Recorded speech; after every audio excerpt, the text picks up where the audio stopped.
Hey everyone, welcome back to Corporate Decoder, the place where we peek under the hood of corporate filings, and today we've got NextNav Incorporated, or NEXTNAV, and their latest report for February 2026. Now, this isn't your typical quarterly earnings report, it is a current report on Form 8K, which usually means something significant just happened, and it is not always about the numbers. Still, let's see what is cooking. If you like unraveling corporate mysteries and getting straight answers without the jargon, make sure you subscribe. And hey, we have a growing community on Discord sharing insights and tips, that link's in the description below. So what is the big news from NextNav Incorporated on the 24th of February 2026? Well, it looks like they've brought in some new leadership talent. It is not a dramatic shake-up, but rather an expansion and a new appointment to their board of directors. Think of it like adding a new key player to a sports team's coaching staff. This report tells us that NextNav Incorporated, a company incorporated in Delaware, is filing this document with the CC. Their main office is located at 11,911 Freedom Drive Ave, Suite 200, Reston, Virginia. They've got a pretty standard setup with a commission file number and an IRS employer identification number. Now let's touch on what they trade. Their common stock, which basically represents ownership in the company, trades on the NASDAQ capital market under the ticker symbol NN, and their warrants, which are like options to buy shares later. Trade under NNAV. This is useful context for understanding how investors might react to any news. NextNav is also checking the box as an emerging growth company.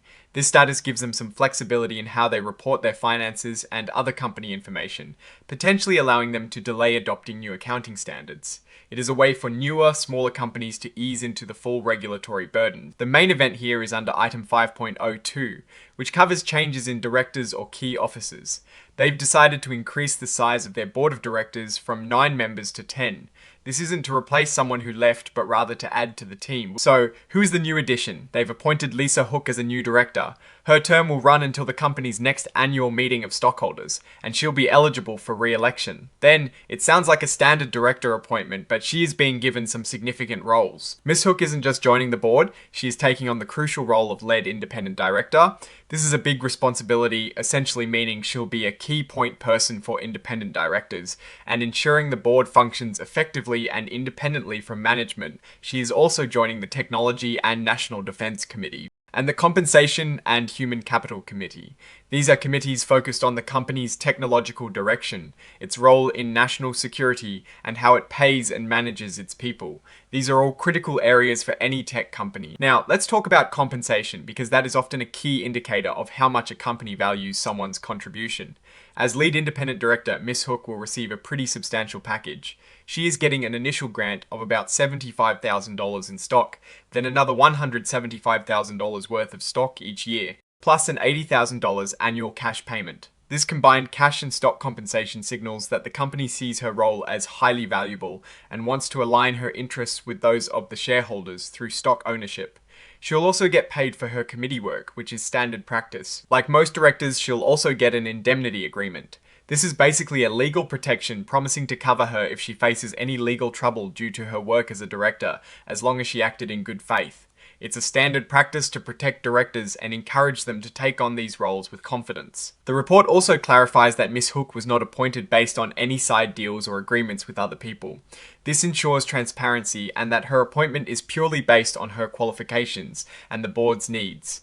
There are also no undisclosed transactions that would need reporting, meaning no conflicts of interest are apparent at this time. So what is my take on this filing? NextNav Inc. is bringing on a seasoned director, Lisa Hook, to a significant role as lead independent director. This isn't a financial report, so we don't have juicy numbers on revenue or profit directly from this particular filing.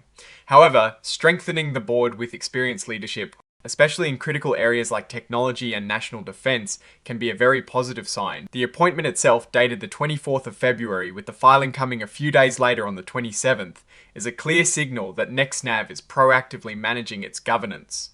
The compensation package for Ms. Hook, particularly the significant equity component, shows the company values her strategic input and wants her to have a long-term stake in the company's success. This can lead to better decision making and a focus on sustainable growth, which is what we like to see. Her involvement in the Technology and National Defense Committees could indicate the company is looking to further leverage its technology in these crucial sectors, which can be both a revenue driver and a mission critical endeavor.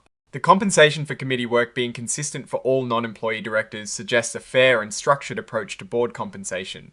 While this report doesn't give us a direct look at the company's bottom line, it tells us about the people steering the ship. Investing in strong, independent governance is a foundational element of a healthy company. It reduces risks, improves accountability, and can ultimately contribute to better financial performance down the line.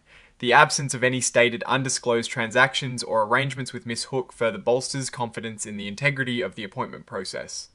Looking ahead, it will be interesting to see how Ms. Hook's expertise influences NextNav's strategic direction, particularly in its technology offerings and its role in national defense.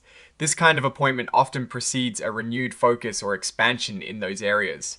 Alright, that is our quick decode of NextNav Incorporated's latest report. What is your take on this director appointment and what it might mean for the company's future? Share your thoughts in the comments below. If you found this breakdown helpful, please hit that like button. It really helps us out. And of course, subscribe for more in-depth corporate analysis. Don't forget to check out our Discord community linked in the description for more insights and discussions.